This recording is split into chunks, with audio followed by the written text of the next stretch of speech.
హరీష్ రావు గారు సార్ తెలంగాణ మలిదశ ఉద్యమం ఎప్పుడు స్టార్ట్ అయింది అధ్యక్ష? మీ స్థానంలో డిప్యూటీ స్పీకర్గా అధికార హోదా అనుభవిస్తున్న వాళ్ళ మామగారు మాజీ ముఖ్యమంత్రి కేసీఆర్ గారు అక్కడ కూర్చున్నారు.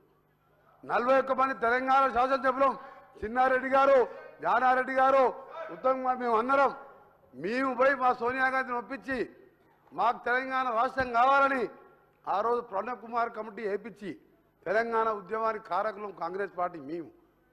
కేసీఆర్ అధ్యక్ష డిప్యూటీ స్పీకర్గా ఉండి ఉద్యమం పైకి లేచిన తర్వాత ఆయన దొంగ దీక్షలు, ఆయన నాటకాలు, ఆయనంట తెలంగాణ తెచ్చిండంట, తెలంగాణ ఒంటి చేతితో పోరాటం చేసి తెచ్చిండంట. హరీష్ రావు గారు పెట్రోల్ దొరుకుతుంది కానీ నీకు అగ్గిపెట్ట దొరకదు. మా శ్రీకాంత్ చంపినావు. ఇవాళ తెలంగాణ తెచ్చింది సకల జనులు, ఉద్యోగులు. ఇవాళ కాంగ్రెస్ పార్టీ సోనియా గాంధీ 25 స్థానాలున్న పార్లమెంట్ ఆంధ్రప్రదేశ్లో పార్టీ పోయినా సరే మా పిల్లలు చావద్దు, 6 దశాబ్దాల కోరిక నెరవేర్స్తా అని చెప్పిన దేవదారి అక్కడ కేసీఆర్ గారు కూర్చొని అన్నదా లేదా?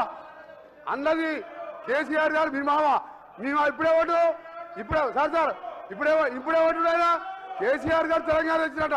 మీ మామనే సార్, మీ మామనే అన్నాడు సార్, మీ మామనే అన్నాడు. ఎవరు ఒప్పుకున్నా లేకపోయినా సోనియా గాంధీ చేపట్టే తెలంగాణ వచ్చింది అన్నాడా లేదా? ఆ స్థానంలో కూర్చొని ఇలా ఏం మాట్లాడుతున్నారు?